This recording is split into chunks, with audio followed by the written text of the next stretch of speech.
Bismillahirrahmanirrahim. Assalamualaikum warahmatullahi wabarakatuh.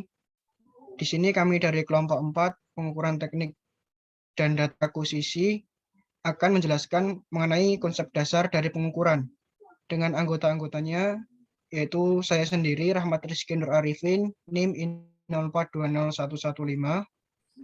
Saya Muhammad Rizky Arga Wijaya dengan NIM I04200091. Saya Nova Sofri Muana dengan NIM I04200105. Saya Muhammad Samal Farisi, NIM 0420095.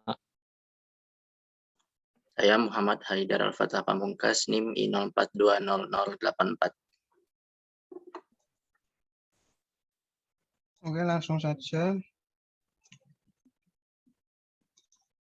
Di sini kami akan menjelaskan mengenai konsep dasar dari pengukuran. Nah, sebelumnya saya akan memaparkan tentang gambaran umum tentang pengukuran, di mana pengukuran adalah sebuah proses merubah sebuah variabel fisis menjadi variabel lain yang lebih mudah untuk dibaca. Nah, untuk materi pertama tentang definition of term akan dijelaskan oleh Naufal. Baiklah, materi pertama itu definition of terms.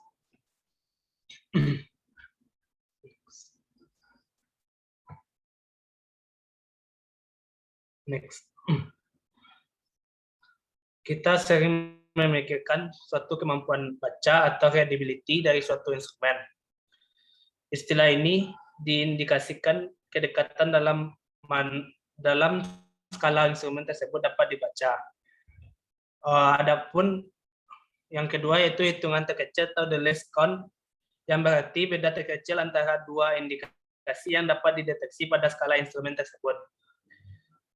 Readability dan least count ini bergantung pada panjang skala, jarak perubahan, ukuran pointer, dan efek parallax.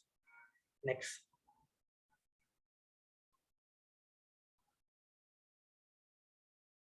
Untuk instrumen dengan pembacaan digital, maka istilah readability dan least count tidak banyak berarti.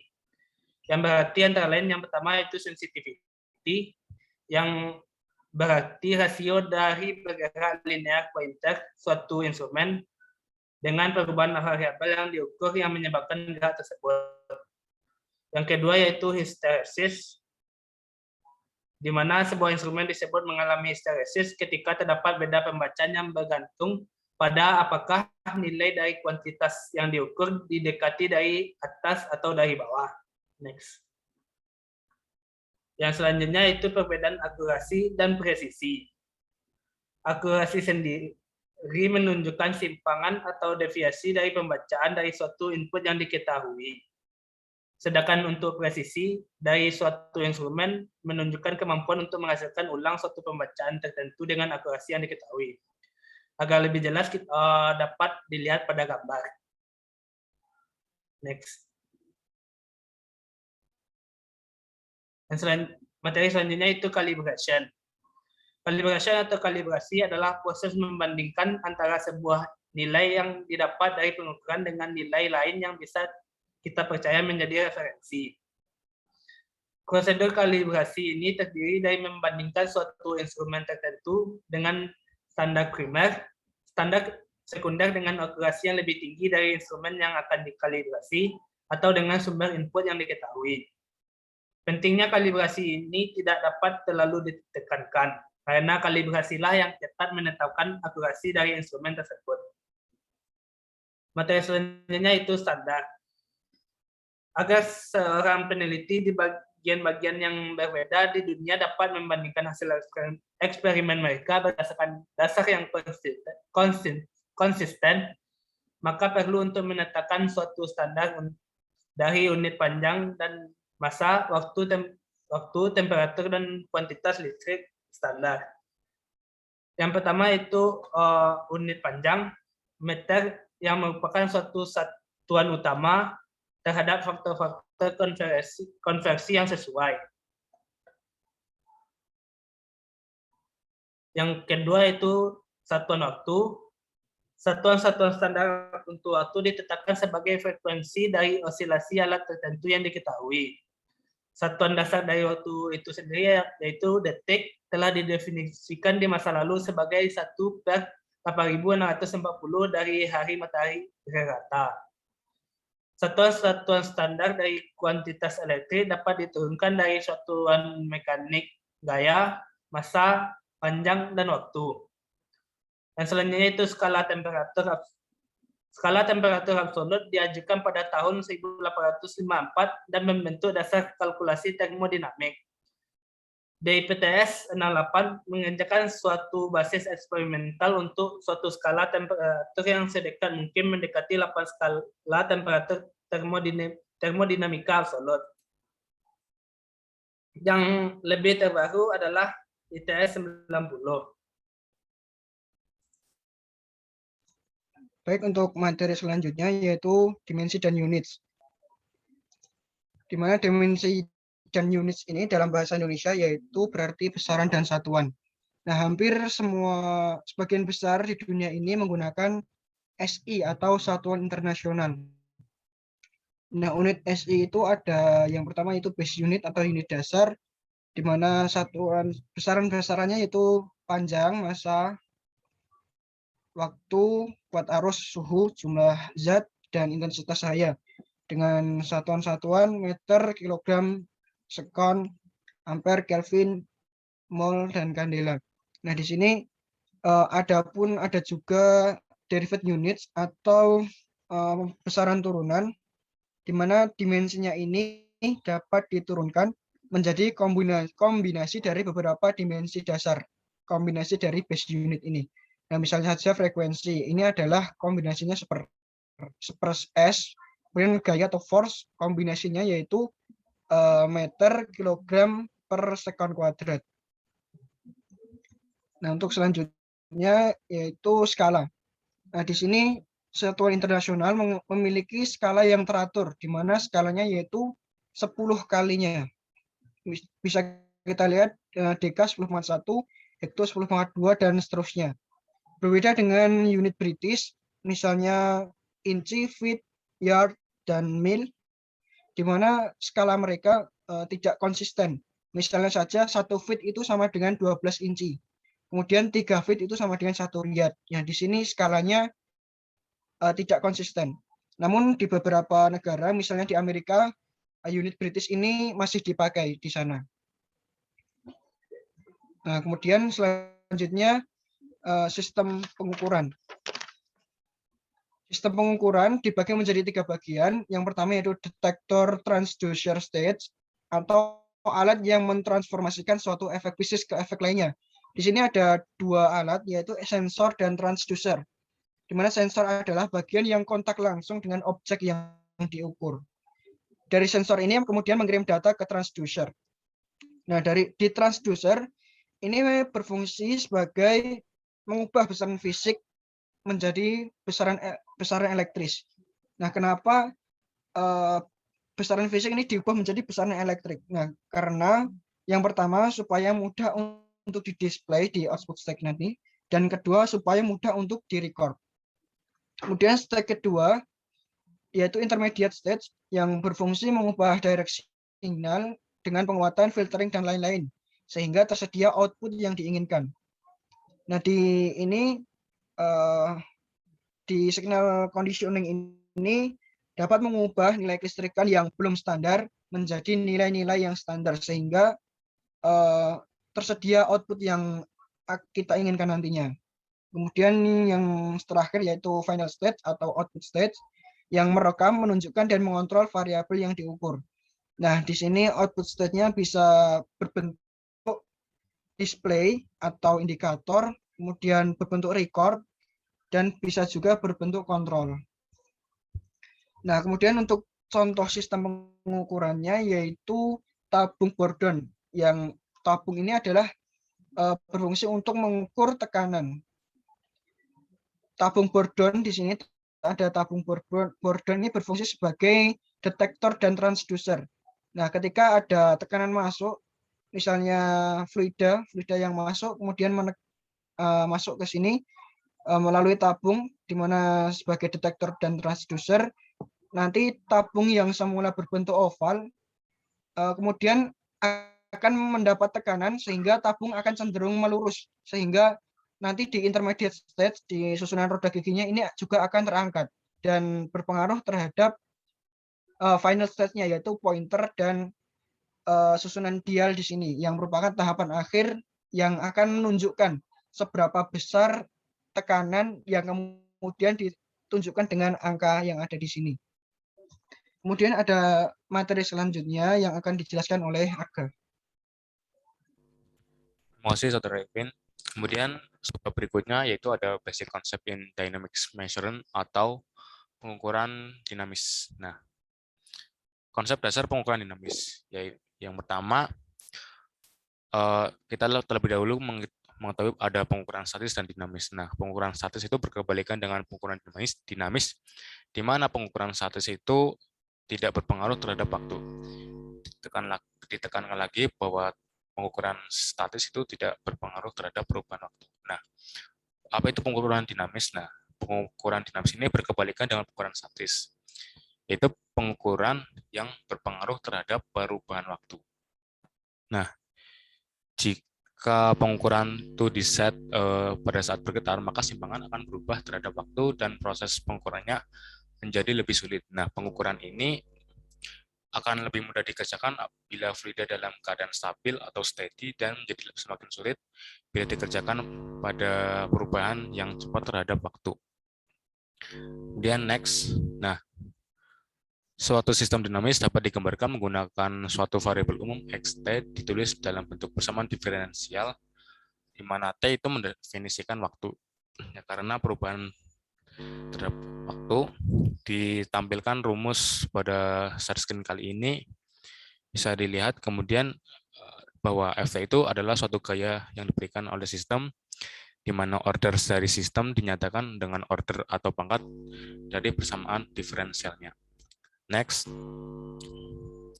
berbicara tentang orde, di sini akan dijelaskan bahwa ada 3 orde, zeroth, first, and second order system.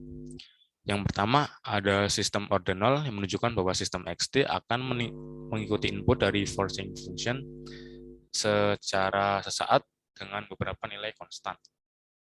Tunjukkan pada rumus A0x sampai dengan ft. Kemudian naik satu tingkat ada sistem orde 1, yaitu mempunyai kemampuan menyimpan dan disipasi seperti sebuah kapasitor yang mengeluarkan muatan ke resistor. Berdasarkan dari rumus A1 dx per dt ditambah 0x sama dengan ft. Kemudian ada sistem orde 2, sistem yang mempunyai inersia massa atau induktansi listrik, berdasarkan pada rumus pada share kali ini. Next. Nah, berbicara tentang konsep, akan ada namanya karakteristik dinamis, yaitu dapat dinyatakan sebagai respon sistem pada saat transien pada input konstan, diberikan input yang berubah terhadap waktu. Nah, karakteristik order instrumen. Dijelaskan tadi kan ada order 1, 2, dan 0. Yang pertama ada instrumen order 0 dikarakterisir oleh sensitivitas atau K. Itu ada perbandingan output dan input, kemudian ada instrumen order 1 dikarakterisir oleh sensitivitas K dan konstanta waktu atau tau. Kemudian instrumen order 2 dikarakterisir oleh sensitivitas atau gain K dan 2 buah konstanta waktu, yaitu tau 1 dan tau 2 atau frekuensi natural omega, dan perbandingan redaman. Nah, adapun instrumen order tinggi dikarakterisir seperti pada instrumen order 0, order 1, dan order 2 ditambah dengan waktu mati. Kemudian ada parameter. Parameter yang digunakan ini pada pengukuran dinamis ada waktu mati atau dead time. Itu waktu diperlukan sistem untuk mulai merespon diukur terhadap saat input yang diberikan. Kemudian ada settling time atau waktu settling, yaitu waktu yang diperlukan supaya harga respon sistem mencapai kesalahan 5% dari harga steady state atau state to null. Kemudian ada konstanta waktu, yaitu time constant atau tau, yang tadi dijelaskan parameter pada sistem order 1 yang tergantung pada parameter fisik sistem. Kemudian yang terakhir ada rest time atau waktu naik, yaitu waktu yang diperlukan sistem supaya harga responnya naik dari 5% sampai 90% harga steady state. Nah, untuk lebih jelasnya dijelaskan pada gambar di mana ditekankan lagi pengukuran dinamis itu terjadi pengukuran yang melibatkan adanya perubahan waktu atau T. Lanjut. Kemudian dengan sistem Lanjut ke respon yang dijelaskan oleh teman saya. Ya, jadi lanjut ke sistem respons, ya, di mana sistem ini dikatakan memiliki respon yang baik ketika dapat menangani semua frekuensi yang sama dalam rentang sedemikian rupa. Jadi sehingga rasio amplitude output terhadap input tetap sama dalam rentang frekuensi yang diinginkan. Jadi ketika itu sistem ini telah tercapai, maka dapat dikatakan mempunyai linear frequency response. Next, ini ada distortion. Dalam istilah umum, distortion digunakan untuk menjelaskan variasi suatu sinyal dari bentuk sebenarnya. Bergantung pada sistem, distorsi dihasilkan dari respon frekuensi yang buruk atau respon pergeseran fasa yang buruk. Sebagai contoh, proses perekaman suara terdiri dari metode-metode yang sangat canggih untuk menghilangkan atau eliminasi distorsi dalam pemrosesan sinyal elektronik, di mana untuk elektrikal sendiri, distorsi pengukuran dapat dikendalikan dengan cara analog atau digital, berbeda dengan sistem mekanik. Next. Dan di sini ada gambar efek respon frekuensi dan respon pergeseran fasa terhadap kompleks waveform, di mana garis tebal hitam ini dimaksud dengan true sinyal, ada strip tipis, ada fase distorsi, dan sini garis strip tebal ini adalah frekuensi distorsi. Next. Kemudian ada impedansi matching atau impedansi kecocokan, di mana ini merupakan ukuran hambatan listrik total pada sumber arus bolak-balik. Jadi pada sebuah sistem ini digunakan elektrikal harus memperhatikan kecocokan impedansi, di mana ketika alat pengukuran digunakan sebagai sumber tegangan memiliki impedansi internal, maka impedansi eksternalnya itu harus cukup besar, di mana sehingga tegangan pada dasarnya akan bernilai sama.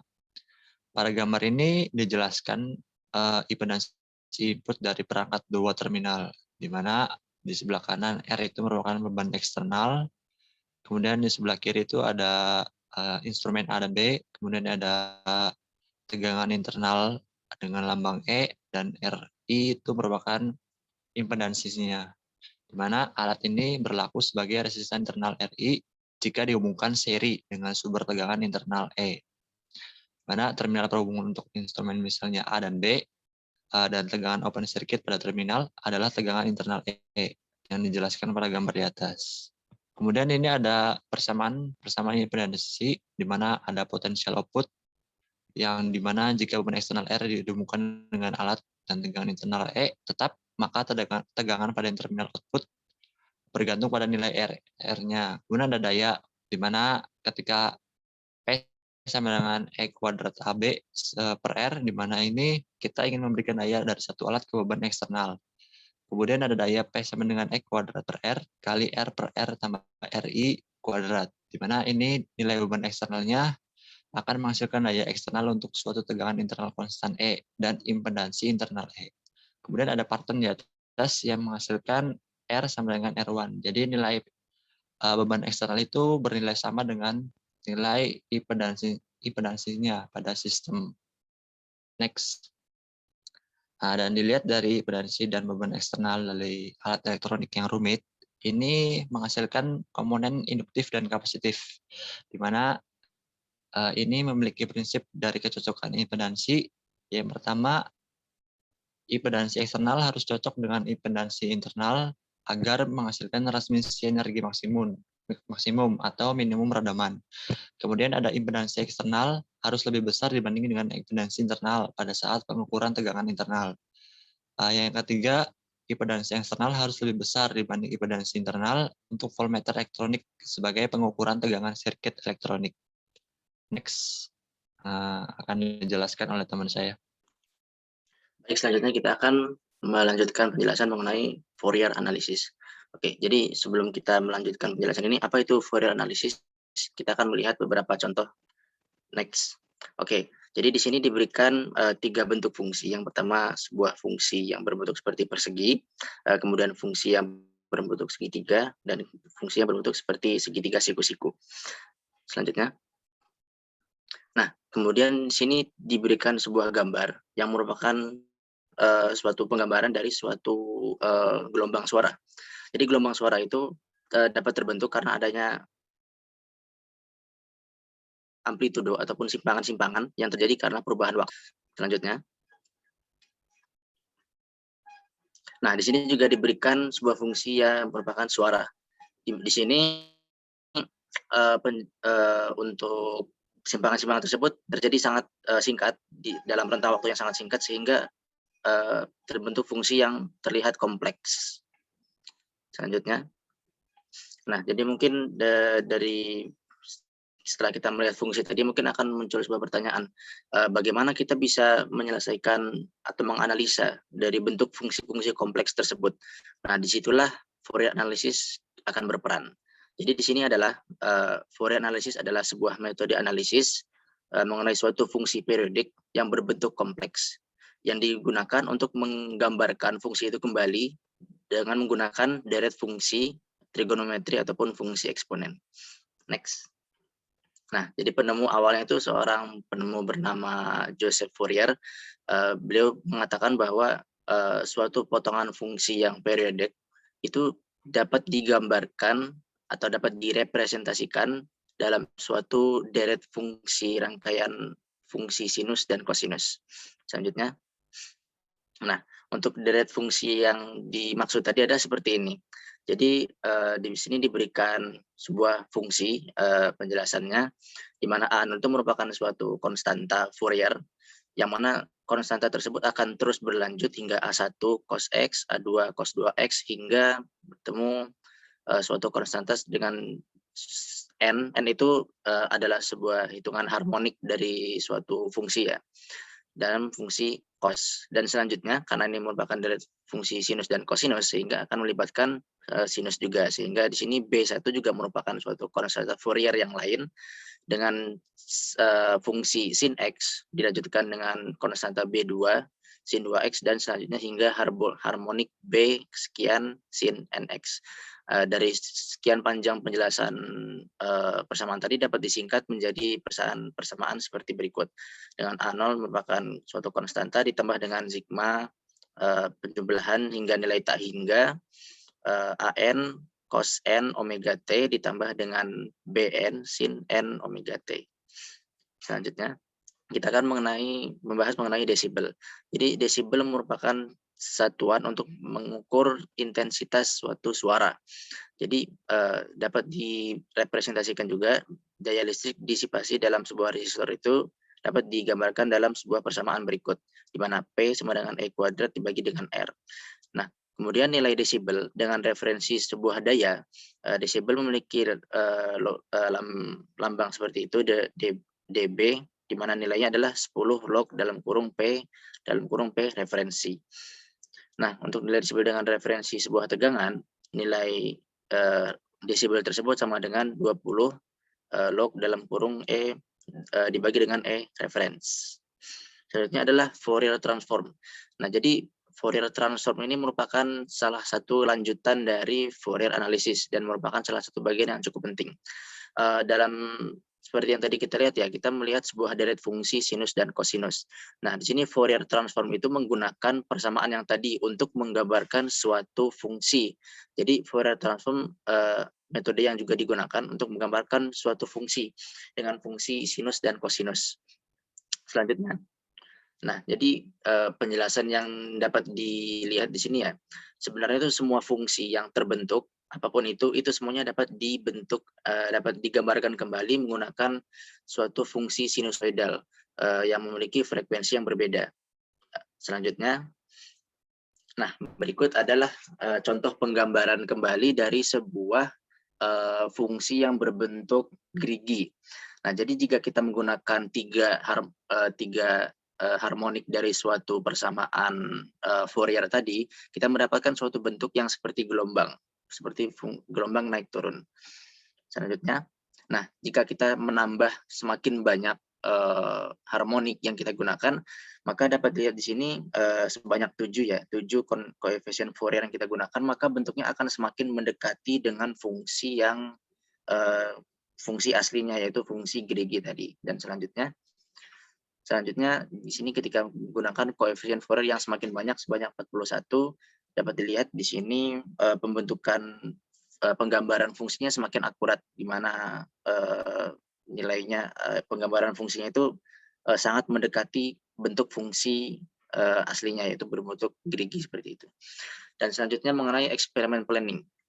Next. Nah, bagaimana suatu eksperimen itu bisa dikatakan sukses?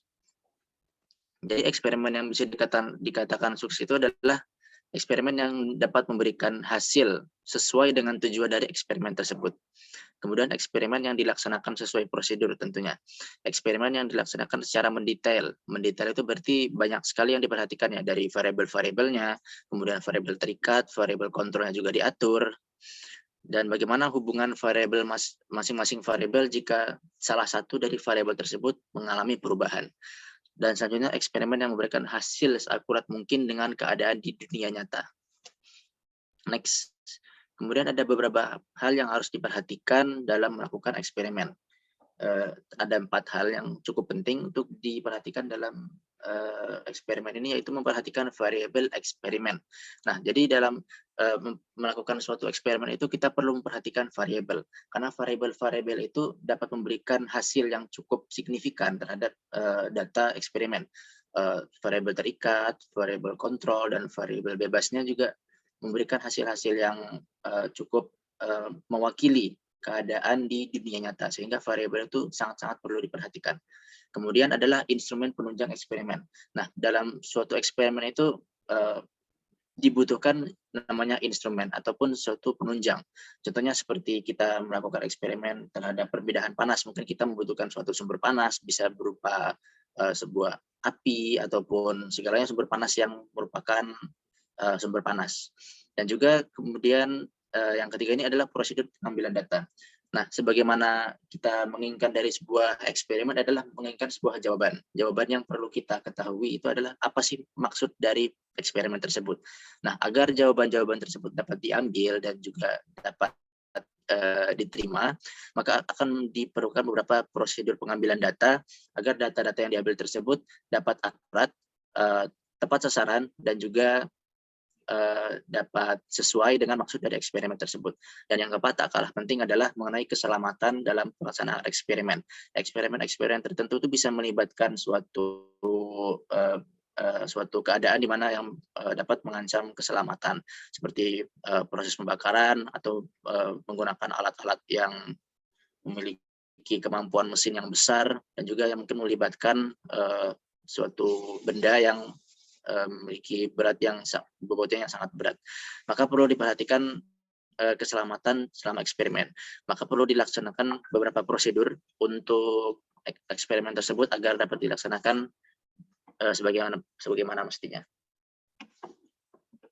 Oke, dari sekian banyak